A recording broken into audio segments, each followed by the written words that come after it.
आइए आज हम लोग सीखते हैं मेंसुरेशन 3D का जितना सवाल बनता है, जो ग्रुप डी में पूछता है, जितने एग्जाम है कंपटीशन एग्जाम जो पूछता है, हम आज लाए हैं। देख रहे हैं आप लोग, ये टाइप 1 है, इसमें घन है, जितने इसमें फार्मूला और जो सवाल बनेगा वो सब बताएंगे।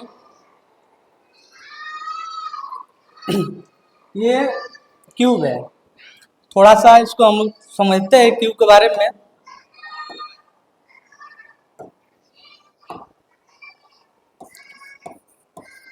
ये क्यूब क्यूब होता क्या है? क्यूब यानी कि जो बना है, ये साइड जो ए है, ए यानी कि इसमें साइड क्या होती है कि सबकी साइड इक्वल होती है, बराबर होती है। इसमें की साइड ए है, ये सब ए होगा, इसमें सब साइड ए होगा। इसके इसमें वैल्यूम जो होता है ये क्यूब हो जाएगा। ये वक्र पृष्ठ का क्षेत्रफल दिया है एल एस ए 4a² होता है। इसका वक्र पृष्ठ के क्षेत्रफल का मतलब ये होता है, मान लीजिए कि आप रूम देख रहे हैं, तो ऊपर का यानी छत और नीचे का अगर फर्श ना रहे तो इसको हम लोग बोलते हैं वक्र पृष्ठ, यानी CSA कर्व सरफेस एरिया यानी LSA लेटरल सरफेस एरिया हम लोग भी बोल सकते हैं। तो इसका 4a² यानी कि 4 मतलब ऊपर और नीचे नहीं रहेगा, तो इसलिए इसका 4a² हो गया। ए यानी साइड होता है, ये भुजा होती है, ये भुजा होती है। जैसे यहाँ देखिए संपूर्ण पृष्ठ का क्षेत्रफल TSA total surface area, total surface area. इसमें क्या है कि संपूर्ण, इसमें क्या होगा कि जो फर्श है और छत है दोनों इंक्लूड कर दिया, इसलिए यहाँ पर 6a² हो गया है। और डायगोनल इसका बिकॉर्ड जब निकालेंगे, मान लीजिए कि ये अगर इसका बिकॉर्ड निकालेंगे इसे, ये बिकॉर्ड होता है बीच वाला, तो इसका होता है a√3। ये सब फार्मूला है इसका। इस पर आप सवाल हम लेकर आते हैं, देखिए कैसा लगता है। जैसे सवाल नंबर 1 है, यदि एक घन के एक फलक का परिमाप 24 सेंटीमीटर है तो उसका आयतन कितना होगा? ये सवाल देखिए कहाँ पूछा है। सबसे पहले ग्रुप डी 17/8/2022 शिफ्ट 1 में का है, ठीक है। तो इसको लगाएंगे,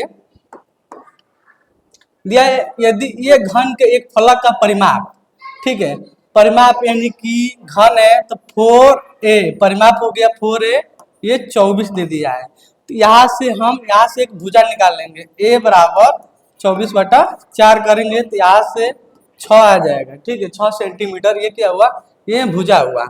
जब भुजा निकला तो बस पूछ क्या रहा है, तो उसका आयतन कितना होगा। तो हम लोग घन का आयतन जानते हैं क्या होता है। घन का आयतन होता है a क्यूब। a कितना है हमारा? 6 आया है, तो इसका कर देंगे 6 का क्यूब। इसका आ जाएगा 6 गुणे 6 गुणे 6, आ जाएगा 216 सेंटीमीटर क्यूब। ये रहा ऑप्शन डी।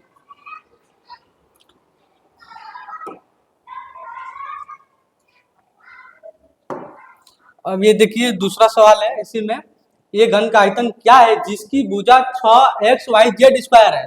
ये भी पूछा है RRB technician G3 30/12/2024 shift second में आया था।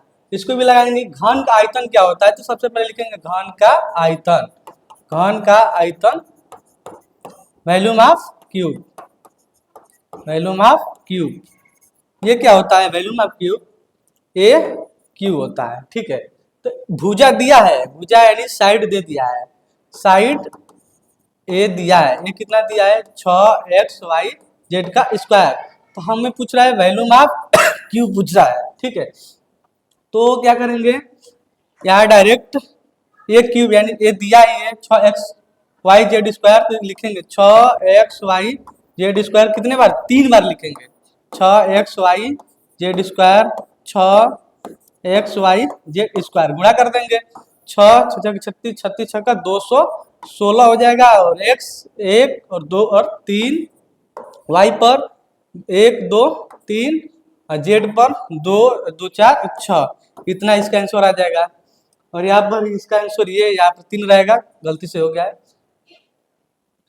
अब देखिए ये 3 नंबर सवाल है, लिखा है find the total surface area in centimetre of A cube which each side is 5 centimetre.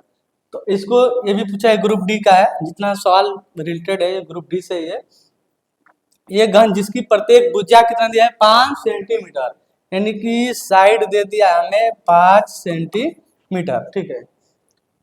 का कुल सतह क्षेत्रफल ज्ञात कीजिए, कुल पूछा है इसमें, तो कुल यानी T S A of cube निकालेंगे। T S A of cube क्या होता है, 6a², 6a² होता है।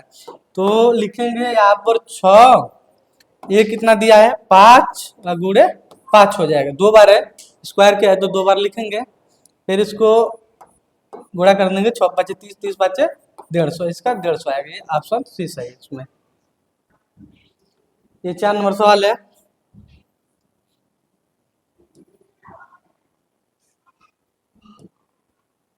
देखिए लिखा है the difference between the total surface area and the lateral surface area of cube is 4050 square unit, find the length of each side of the cube.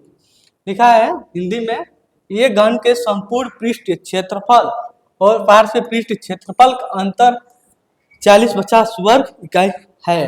घन की प्रत्येक भुजा की लंबाई ज्ञात कीजिए, ठीक है। तो पहले लिखेंगे घन का संपूर्ण पृष्ठ, घन का संपूर्ण पृष्ठ क्षेत्रफल बोला है, संपूर्ण यानी टोटल, ठीक है। तो घन का संपूर्ण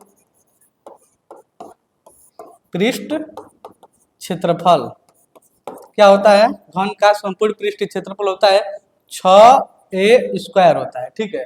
और बोला है पार्श्व पृष्ठ क्षेत्रफल का अंतर यानी कि लेटरल सरफेस एरिया सीएस से, तो इसका क्या होता है अंतर बोला है ना, तो पहले लिख लेंगे सीएस से ऑफ क्यूब, ये क्या होता है 4a² होता है, -4a² कर देंगे, ठीक है। इसमें कॉमन देखिए क्या है, कॉमन a² दिख रहा है, इसको लिख लो बाहर, 6 - 4 कर देंगे, a² घटाएंगे तो 2 आएगा। एक का मान इसमें दिया होगा, नहीं ये नहीं दिया है क्योंकि प्रत्येक भुजा की लंबाई पूछा है, यही पूछ रहा है, ठीक है। अंतर दिया है, अंतर दिया है कितना, अंतर इसका दिया है 4050, ठीक है, वर्ग इकाई, तो यहाँ लिख देंगे 4050, ठीक है।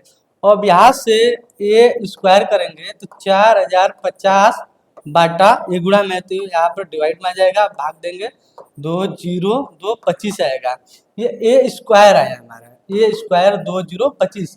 हमें यहाँ इसका क्या करेंगे साइड निकालेंगे, हटाएंगे, अगर स्क्वायर ऊपर लिखा रहता है तो हटाने के लिए इसको हम लोग रूट में लिखते हैं 2 0 25। अब इसका हम लोग स्क्वायर रूट निकाल देंगे, निकालेंगे तो ये आएगा 45 का होता है, ठीक है। ये ऑप्शन डी इसमें दिया है, इसका आंसर 45 आएगा। और इसमें एक अब ये सवाल है 5 नंबर, यदि एक घन का आयतन 512 सेंटीमीटर क्यूब है तो घन के मुख्य विकेट की माप कितनी होगी। ये भी ग्रुप डी का सवाल है, ग्रुप डी का है सवाल, ठीक है। तो लिखेंगे यदि एक घन का आयतन दिया है, घन का आयतन दिया है, तो घन का आयतन क्या होता है, घन का आयतन क्या होता है, घन का आयतन ए क्यूब होता है, ए क्यूब, ए क्यूब कितना दिया है 512 सेंटीमीटर क्यूब दिया है। यहाँ से हम ए यानी साइड निकालेंगे तो 512 यानी कि अंडर रूट 512 कर यहाँ पर 3 लगा देंगे, इसका मतलब ये घनमूल निकाल रहा है इसका, तो निकालेंगे तो ये आएगा 8 का होता है, 8 का, ठीक है। यहाँ से ए निकल गया 8, ठीक है, 8 निकला, साइड निकल गया। हमें पूछ रहे हैं घन के मुख्य विकर्ण की माप कितनी होगी। विकर्ण, घन का विकर्ण क्या होता है, घन का विकर्ण होता है अंडर रूट 3 × ए यानी भुजा, ठीक है। बस यहाँ रख देंगे अंडर रूट 3 और ए आया 8, ठीक है। इसको आगे लिखते हैं, अंक वाला को आगे लिखते हैं, रूट के बाद 8 √3 लिखेंगे, ठीक है। इसका आंसर ये होगा, ये ऑप्शन डी करेक्ट है।